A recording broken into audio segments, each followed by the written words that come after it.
desperation as a motivation.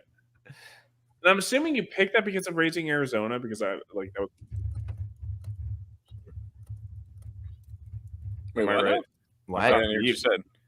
What did you just fucking say? Yeah. Desperation as a motivation. There we go. And I'm assuming you picked that because of Raising Arizona. Yeah, and I was trying to think of other movies because I guess it depends on your definition of desperation, but I feel like survival is probably the one that comes to mind first, either your own survival or making sure somebody else survives. I would count that as desperation. I feel like it's a motivating factor in a lot of stories out there. Like the movie Taken, right? Dude, that's the first one that came to mind was Taken. Yeah, and it's funny because that we're gonna talk maybe a little. Oh, we're gonna talk about the Deadpool humor after this, and he makes a joke about Taken. Every episode of 24. Oh yeah, and for that matter, anything that has like a countdown, which is a very, very common narrative device. The Martian. Speaking of Mars, he's trying to survive Mars and trying to get him back. Castaway, another one where survival. He's desperate to get back to his family. That might be the best one. Castaway. I do feel like most motivations are kind of cause some desperation, but it does say a lot about a character when it's not desperation. That's the motivator, right? Sure. That's where it gets really interesting. Right? That's when we get our heroes. Because desperation is at the core of every human, right? You can eventually be hungry enough. You can be scared enough. Whatever. Insert whatever enough. Yeah. Well, I mean, right? Like, if they're not doing it for desperation, that means that they're taking an action that they don't need to do. Mm-hmm. Right. Like, but like a just reason or something. Like when desperation is used as a motivation, which it's used a lot. I guess it kind of like appeals to the very like human connection, right? It hits our empathy, meters in there, because like if you see the characters desperate, and you really feel it, it's gonna pull some empathy from the viewer, essentially. Well, and that would be why a lot of villains have desperation as their core motivation. Mm-hmm. Many villains. A lot of good villains.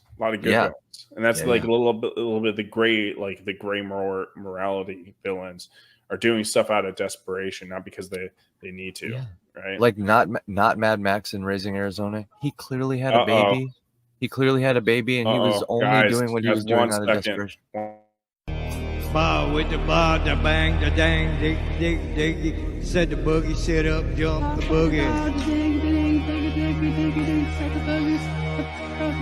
Ball with the ball, the bang, the dang, dig. Set the boogie, sit up, jump the boogie. Ball with the ball, the bang, the dang.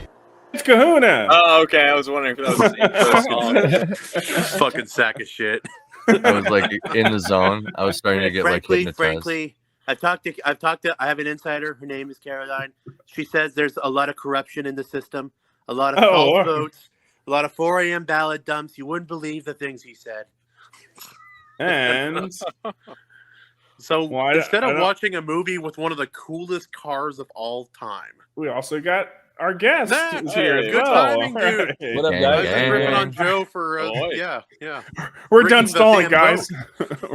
Good timing. Good timing, man. We were just talking about desperation as a motivation for characters.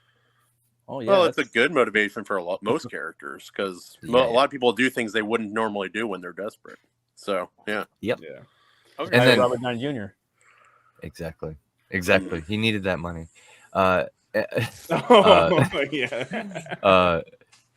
likewise, Kahuna, we kind of deduced that when you have a character that does something for any other reason than desperation, it actually kind of adds a compelling, an easy, interesting layer to that. You know what I mean? Because like, you're not desperate. That means you don't have to do what you're doing.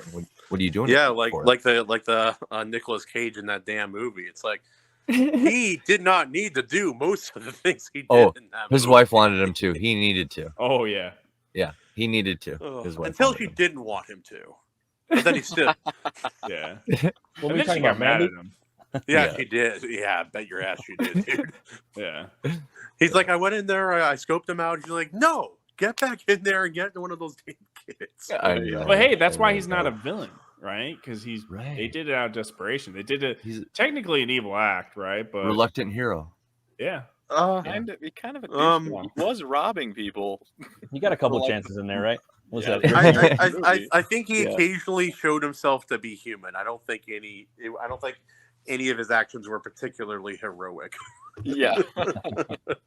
He killed the a man robbing at the people end. wasn't the desperate part. It was more about the taking the baby. He killed the real hero at the end with that grenade. He was the hero we all need in our story. He's like the Dark Knight, except we actually. How many children has that man liberated? He liberated so many children, that Ghost Rider man. Not Mad Max. That's how it works, though. If you kill Ghost Rider, you get to become him. Randall Ty Cobb, the bounty hunter. Yeah. He even has he's got the little kid, boots, the same tattoo as the protagonist, so he's a protagonist too. Like, there's all kinds of defined, direct reasons to believe. He kills small animals with grenades. Some people call it overkill. I call it. Damn it! I forgot about that. Those damn rabbits are overpopulated. Matt, you might not. Frankly, all citizens should have grenades for dealing with small households. You're right. That's kicking the dog. You're right. That's Matt. You might not know this about our show, but every week we put up a poll to we all pick a movie and have people vote for it to see which one's going to win.